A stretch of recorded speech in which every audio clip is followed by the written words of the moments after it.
오늘 말씀은 이스라엘이 지켜야 할 절기에 대한 이야기입니다. 하나님은 이미 출애굽기와 레위기에서 이스라엘이 지켜야 될 절기에 대해서 말씀해 주셨습니다. 이스라엘이 마지막으로 지킨 절기는 언제입니까? 민수기 9장을 보면 출애굽하고 2년째 됐을 때 시내 광야에서 유월절을 지켰습니다. 그 이후로 38년 동안 절기를 지키지 못했습니다. 왜요? 유월절을 지키고 약 한 달 뒤부터 행군을 시작했기 때문에 계속해서 유랑 생활을 하면서 절기를 지킬 수 없었습니다. 이제는 상황이 달라졌죠. 눈앞에 가나안 땅이 있고 정착해서 살 수 있습니다. 절기를 지킬 수 있는 상황이 된 겁니다. 그런데 문제가 있습니다. 광야에서 태어난 출애굽 2세대는 절기에 대한 이야기는 들었지만 한 번도 지켜본 적이 없습니다. 그래서 모세는 약속의 땅을 눈앞에 두고 출애굽 2세대에게 다시 한번 절기에 대해서 설명합니다. 이스라엘이 지켜야 할 절기는 7가지였습니다. 안식일, 유월절, 초실절, 칠칠절, 나팔절, 대속죄일, 초막절입니다. 이 중에서 특별히 중요한 절기가 있습니다. 유월절, 칠칠절, 초막절입니다. 왜 이 세 절기가 중요하냐면 16절을 보면 새 절기가 되면 이스라엘 20세 이상의 모든 남자들이 중앙성소에 모여서 예배를 드려야 됐습니다.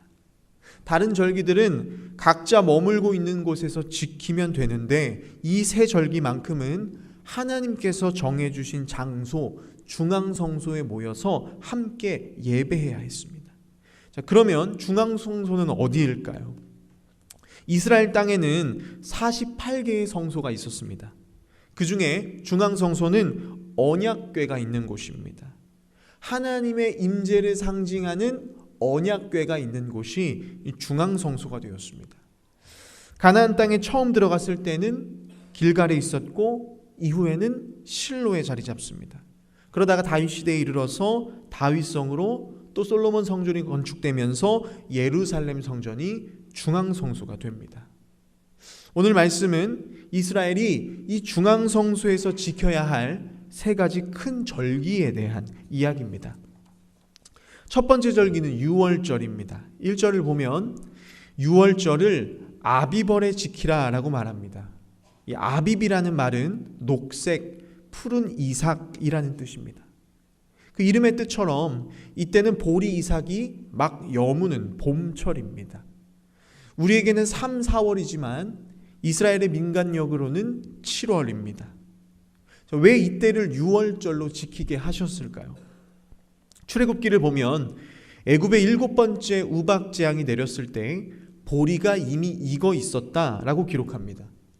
즉 출애굽이 시작됐을 때 보리가 여무는 봄철 아비벌이었다라는 겁니다. 그래서 이스라엘은 이 아비벌을 첫째 달로 지키고 그달 14일 저녁부터 유월절을 지킵니다. 유월이라는 말은 넘어간다라는 뜻입니다. 하나님께서 애굽의 10번째 재앙, 장자의 재앙을 내리실 때 어린 양의 피를 문설주에 바른 집은 재앙이 지나갔습니다. 이 사건을 기념하면서 하나님께서 구원해 주신 것을 감사하는 절기가 유월절입니다. 이 유월절이 되면 무엇을 해야 할까요? 첫 번째는 무교병을 먹어야 됩니다. 그럼 질문이 생기죠. 무교병은 원래 무교절에 먹어야 됩니다. 왜 유월절에 무교병을 먹으라고 하셨을까요? 무교절은 어떤 날입니까? 이스라엘 백성들이 애굽에서 나올 때를 기억하는 절기입니다. 원래 이스라엘 백성들은 빵을 먹을 때 밀가루를 물로 반죽해서 그 다음에 누룩을 넣은 다음에 빵을 부풀려서 먹었습니다. 자, 그런데 애굽에서 나올 때는 그렇게 하지 않고 밀가루를 물로만 반죽해서 옷에 싸서 애굽에서 나왔습니다. 누룩을 넣지 않은 빵을 먹은 겁니다. 자, 그때를 기억하면서 7일 동안 누룩이 들어가지 않은 무교병을 먹는 날이 무교절입니다. 유월절과 무교절 둘 다 구원과 관련된 절기입니다. 그래서 성경은 이 두 절기를 하나의 절기처럼 지킵니다. 유월절 바로 다음 날 무교절이 시작됩니다. 이렇게 두 절기를 함께 지키기 때문에 6월절부터 누룩 없는 무교병을 먹습니다. 또 6월절이 되면 제사를 드려야 됩니다. 자, 그런데 제사는 아무 데서나 드리면 안 되고 6절을 보면 하나님께서 택하신 중앙성소에서만 드려야 됩니다. 정리하면 가나안 땅에 들어가서 6월절을 지킬 때는 첫째, 누룩 없는 무교병을 먹고, 두 번째, 하나님께서 지정해 주신 중앙성소에서 제사를 드려야 합니다. 두 번째 절기는 77절입니다. 다른 말로 맥주절이라고도 부릅니다. 보리를 거두기 시작한 다음 날부터 7주 49일이 지나고 그 다음 날 50번째 되는 날에 지키는 절기입니다. 50번째 날에 드린다고 해서 오순절이라고도 부릅니다. 이때는 보리 추수가 끝나고 밀을 수확하는 시기입니다. 모든 곡식을 추수하는 풍성한 절기입니다. 하나님은 이 추수의 기쁨을 혼자 누리지 않게 하셨습니다. 11절을 보면 노비와 레위인과 객과 고아와 과부와 함께 기뻐하라 라고 말씀하십니다. 77절의 기쁨은 혼자 누리는 것이 아니라 반드시 어려운 이웃과 함께 나눠야 했습니다. 또 77절에는 기억해야 할 게 있습니다. 12절, 애굽에서 종되었던 것을 기억해야 합니다. 자, 왜 그때를 기억해야 할까요? 사람은 어려울 때는 하나님을 찾다가 형편이 좋아지면 하나님을 쉽게 잊어버립니다. 77절은 이스라엘이 가장 풍성한 수확을 거두는 때입니다. 그때 하나님 은혜를 잊어버리고 내 힘과 수고로 얻었다라고 착각할 수 있습니다. 그렇지 않죠. 하나님께서 이스라엘을 애굽에서 건져내 주지 않으셨다면 그들은 사실 아무것도 누릴 수 없는 사람들입니다. 그래서 77절에는 과거를 기억해야 됩니다. 하나님께서 어떤 은혜를 베푸셨는지, 구원의 은혜를 기억하고 그 은혜를 이웃과 나눠야 합니다. 이 절기 역시 아무 데서나 지키면 안 되고 반드시 하나님께서 정해주신 중앙성소에서 제사를 드려야 합니다. 세 번째는 초막절입니다. 이 초막절은 모든 곡식과 열매를 다 거두고 창고에 저장하는 것까지 마친 후에 지키는 절기입니다. 그래서 이 절기를 거두어서 저장하는 절기, 수장절이라고도 부릅니다. 이 초막절이라는 이름은 이스라엘이 광야에서 장막을 치고 살았던 때에서 유래된 이름입니다.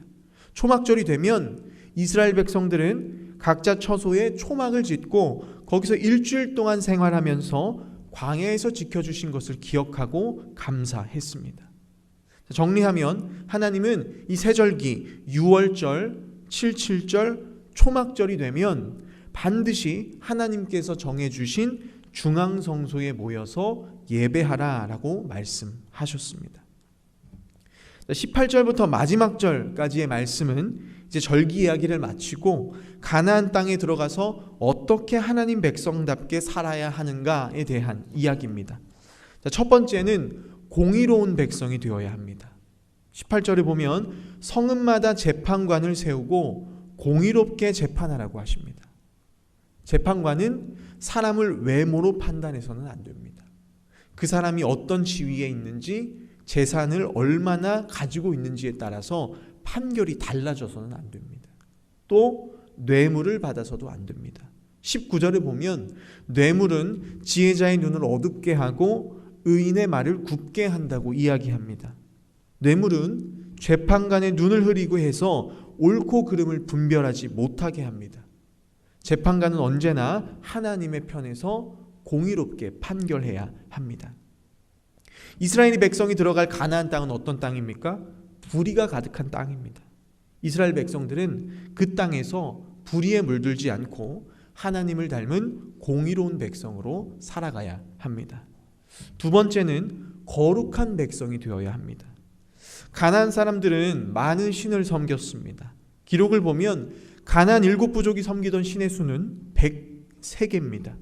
그 중에 대표적이었던 신이 바알과 아세라와 아스다롯입니다. 이 세 신을 중심으로 수많은 신들이 파생되었습니다. 이들은 어떤 신입니까?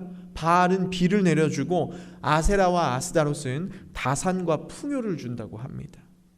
농사로 먹고 살아야 되는 이스라엘에게는 너무나 매력적인 신들이었습니다. 또 제사도 화려했습니다. 신전에 가면 화려한 음악과 춤과 의식들이 거행됩니다. 또 쾌락적인 요소도 있었습니다. 신전에 방문한 사람들이 여사제들과 관계를 맺으면서 신과 하나가 될 수 있다고 믿었습니다. 그러면서 눈에 보이는 주상은 바알을 상징하는 돌입니다. 또 아세라 목상을 만들어서 제사를 드렸습니다. 하나님은 눈에 보이는 가나안 우상에게 마음을 빼앗기지 말고 하나님만 섬기는 거룩한 백성으로 살아가라고 말씀하십니다. 말씀을 정리합니다. 하나님께서 절기 이야기를 하실 때마다 반복하시는 말씀이 있습니다. 기억하라 라는 말입니다.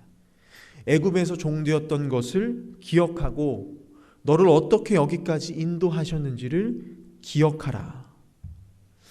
이스라엘은 새 절기가 되면 하나님께서 정해주신 장소에 모여서 하나님을 기억해야 했습니다. 여러분, 예배는 무엇입니까? 기억하는 시간입니다. 하나님이 나의 구원자시라는 것, 그리고 내가 여기까지 온 것이 하나님의 은혜라는 것, 그것을 잊지 않게 하는 것이 예배입니다. 신명기에서 반복적으로 경고하는 것이 무엇입니까? 가나안 땅에서 잘 먹고 잘 살게 될 때 하나님을 잊지 말라라는 겁니다.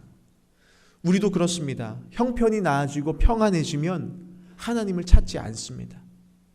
이스라엘이 왜 무너졌습니까? 가나안에 들어가서 평안해지니까, 잘 먹고 잘 살게 되니까 하나님을 잊어버리고 그 자리에 바알과 아세라를 두고 섬겼습니다. 그래서 우리에게 예배가 필요합니다. 예배를 통해서 하나님이 나의 왕이라는 사실을, 그분이 나의 유일한 주님이라는 사실을 우리는 늘 기억해야 합니다. 두 번째로 반복하시는 말씀이 있습니다. 여호와께서 택하신 곳에서 예배하라. 이 말은 아무 데서나 아무 방식으로 내가 편한 대로 예배하지 말라라는 뜻입니다. 내 상황과 상태, 기분에 따라서 예배를 드리고 드리지 않고 해서는 안 된다라는 겁니다.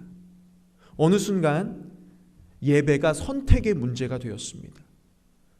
내 컨디션이 좋으면 예배하고 조금이라도 불편한 상황이 생기면 예배하지 않으려고 합니다. 또 찬양이 마음에 들면 열심히 부르고 설교가 내 취향이 아니면 귀를 닫아버립니다. 예배의 중심이 하나님이 아니라 내 감정과 내 취향이 되어버렸습니다. 그것은 하나님을 예배하는 것이 아닙니다. 오늘 성경은 분명히 말하고 있습니다. 예배는 내 방식으로 드리는 것이 아니라 하나님이 중심되는, 하나님이 기뻐하시는 예배를 드려야 합니다. 마지막으로 오늘 말씀이 우리에게 주는 메시지가 있습니다. 예배는 예배로 끝나서는 안 됩니다. 하나님은 절기를 지킬 때 혼자 기뻐하라고 하지 않으셨습니다. 내 자녀와 객과 고아와 과부와 함께 기뻐하라고 하셨습니다. 참된 예배는 나 혼자 은혜 받고 끝나는 것이 아닙니다. 반드시 이웃을 살리고 회복하는 방향으로 흘러가야 합니다.